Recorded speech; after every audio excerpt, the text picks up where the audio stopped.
The Llangorse crannog is one of the most remarkable archaeological sites in Britain. It's a unique example of a crannog in Wales. It's precisely dated and its destruction is recorded in historical sources. Llangorse Lake is the largest natural body of fresh water in South Wales, and the crannog is a little wooded island on the north shore, just off the north shore of the lake. It lies in mid-Wales, in between the catchments of the River Wye and the River Usk, and it's an area of sort of good land in between the mountains, so with the Brecon Beacons to the south, the Black Mountains, and the main mountain massif of mid-Wales to the north. It was discovered in the 19th century by two local antiquarians. Possibly the water level was sort of lower than it had been, and they noticed oak timbers sticking out of the water around a little stony island. Now this is the period of major crannog discovery and exploration in Ireland and the recognition of the Swiss lake villages, and the Dumbleton brothers were aware of these activities and recognised that this was an example of a similar site to the Irish and Scottish sites that were being investigated at this time. They published quickly in Archaeological Cambrensis and some other sources, and if you look at the illustration you'll see timbers sticking out of the water, a section showing oak planks and round piles, and a section drawing showing stone, peat and charcoal. I was introduced to the site as a student in the 1970s by Leslie Alcock, who drew my attention to it. Unfortunately, when I read the description, the illustrations were separated from the main text, and because I didn't find the illustrations, I was a bit sceptical about the idea of a unique crannog, since no other examples were known outside of Scotland and Ireland. But when I came to Wales, I visited in the early 1980s, and I was absolutely amazed to see oak planking sticking out of the water, and it was quite clear that this was what was suggested, that it was a crannog site. Ewan Campbell and I did survey on the site and cut timbers, examples from the oak planking, and dendrochronological dates indicated that the trees had been cut down in the 9th century. It didn't give us a precise date, but it gave us an indication of the likely period. And we published a kind of a summary discussion of the site and interpretation of what it might be. About the same time, Mark Redknapp, who was an experienced diver, was appointed to the National Museum of Wales, and consequently we set up a joint museum university project and undertook a series of survey and excavation work through a number of summer seasons. And this allowed us to do a detailed offshore survey with divers. You see the search corridors demarcated on the left-hand side of the slide, and to excavate two small trenches across the dry land part of the crannog. And you see this dogleg trench A and trench C up in the northern side of the site, and then some quite detailed excavation of and survey of edge of the site. Mark had a team of experienced divers working in very poor visibility, so essentially they were sort of excavating partly by hand of the soft sediments and feeling their way to identify timbers and then sieving all the material. So in this way a lot of material was picked up off the eroded edges of the crannog. And this allowed us to identify the rough shape of the site as well as collect large quantities of material. So this is a sort of simplified plan that you can see, the different colours indicating a number of different phases and with evidence of a bridge running out on the northern edge. This indicated that the site had been built in a number of phases, starting off as a sort of D-shaped enclosure. This model is turned around in the opposite direction from the previous plan, so with the bridge running out in fact to the north, and then a series of additional palisades added to expand the crannog from its original shape. The original core of the island is a small peat, natural peat element, which was then sort of edged by the timbers. And this had extremely good preservation in areas of the site that hadn't been eroded. So the edge of the site was protected by these plank palisades, the timbers driven up to a metre into the sediments. This enclosed then a brushwood raft, which was pinned down by oak beams. And you can see from this illustration some areas the brushwood had deteriorated, so this is through fluctuating lake levels, so the timber is only preserved in certain locations.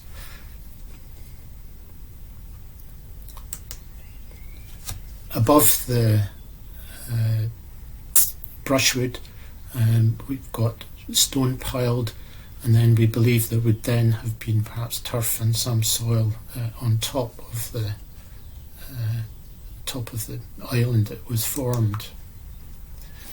And then outside the main plank lines there were lines of vertical posts providing some shoreline revetment. It's possible then to sort of work out a basic kind of sequence of development with the different palisades and the way material was added, although, as I said, only really quite small areas of the site could be excavated. And with this slide you're looking at the moment, the outline of the island is given by the blue line, and with deposits building up into this northern area. So we have erosion to the south eating into the deposits, and then in the lee of the island, deposits building up to the north. The plank palisades, the planks were very well preserved below water, so including the outer bark on a whole series of timbers, and it was possible to get dendrochronological dates, and where we had the bark we were able to show that the timbers had been cut down in the spring or summer of of the years 889 through to 892, 893. And we didn't recover any timbers indicating later construction. This meant we were able to sort of indicate that the site had almost certainly been built quite quickly over a few seasons of construction.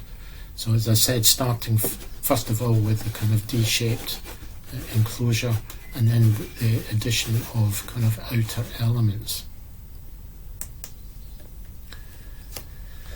This allows us to suggest that the site was constructed in the middle of the Viking Wars of the late 9th century. So the detailed historical accounts from the Anglo-Saxon Chronicles show the movement of Viking armies and warfare with both Welsh and English kings at this time. And so it looks as if the crannog was actually built in the middle of this period of warfare. More remarkably, perhaps, is that we actually have a chronicle reference that indicates that the site was destroyed in 916.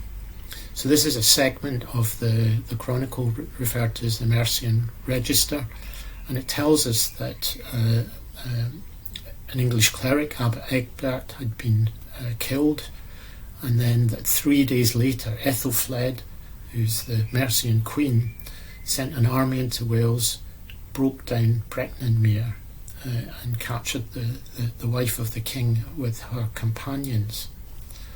And this appears to be a very explicit statement that this is a royal site associated with the kings of Brecon.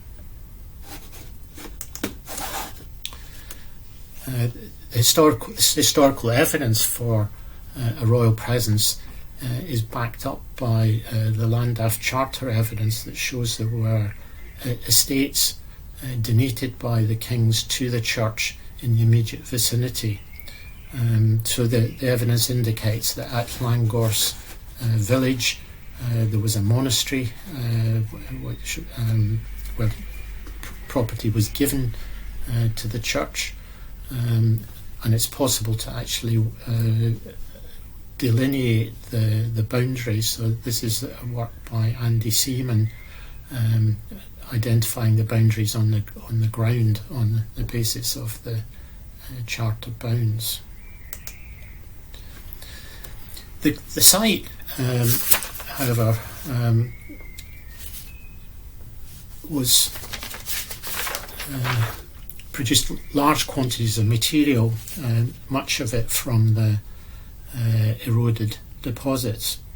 And what this shows indicates the kind of status and activity. So the site is not a farm, but it was receiving large quantities of food renders. Unusually for Wales, it's got very good bone preservation. And the study by Jackie Mulville and her colleagues indicated that it really got quite an unusual bone assemblage. So as well as the standard cattle and sheep that you might predict, very large quantities of pig and really quite substantial quantities of wild animals, indicating that the hunting of deer and feasting was a significant part of the economy of the crannog. We also had good preservation of carbonised cereals, showing that clean and quite high quality grain had been stored on the site and is preserved in the sediments. In addition to kind of fairly standard fragments of bone combs and pins, some evidence of metalworking, we have a number of items that indicate quite high status activity. So we have a fragment here of Irish penannular brooch, quite elaborate, and then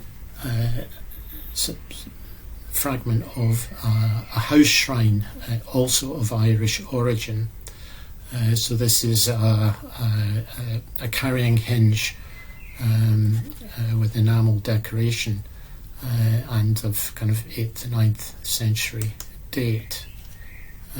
Some of you may have seen the reconstruction, which is displayed in the National Museum. So this is a high status object, and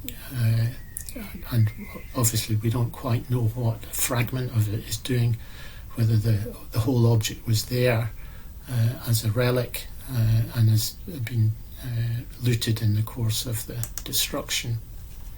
More remarkably is the fragment of a linen tunic decorated with enamel,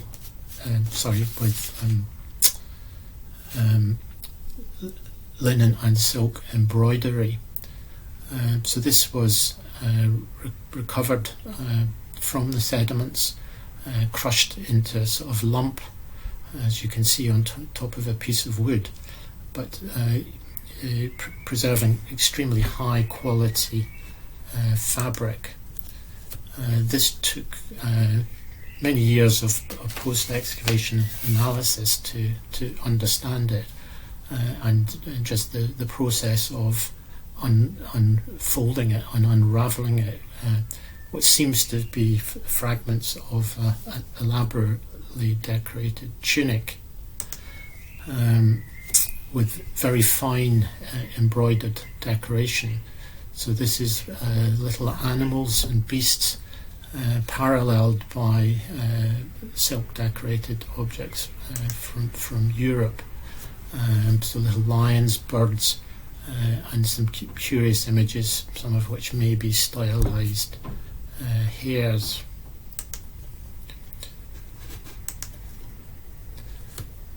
And you can see parallels from a 7th century tomb from France. What these objects indicate that we're looking at a very high status site, really confirming our interpretation that the crannog itself is of royal status. The construction of the site and its short life really makes it extremely unusual. We were only able to explore a fairly limited part of the site, and included in material was quite an interesting prehistoric assemblage of flint, both Mesolithic and Neolithic. So the possibility is that underneath the crannog itself, but on the Peat Island, that there could be prehistoric remains, although there's no indication that the crannog itself is any earlier than the 9th century. This is just an indication of the distribution of material, flint of different dates. The site itself was being damaged by erosion, and Cadw have built a bund to protect it from erosion on the south side. However, the fluctuating lake levels will be continuing to damage the timber, and the plant growth and growth of reeds will be damaging both timber and other materials. The time of the excavation, work was concentrated very much on the southern side, and it's only after we've done post-excavation that we realised that the key area of the site is the northern edge. This is protected by the deposition of deposits, so the creation of a kind of island growing sort of to the north, and the key area that could be explored is where the causeway, the bridge, joins the main crannog site. And so if there is ever the possibility of further work, and as I say, the site is not necessarily stable and able to survive, that's the area that people should be looking at. The crannog remains the only one known from Wales, and we have this very strange distribution that these classic crannog sites are not known south of the Scottish border and apart from Llangorse, east of the Irish Sea. So our interpretation is that this is an Irish designed crannog, and it fits in with the origin legend of the kings of Brushwood, who claim to have part Irish origins. As I say, it seems to me this is really quite a remarkable site, and perhaps it's certainly the only site of the early medieval period where we can have precise archaeological and historical linkages.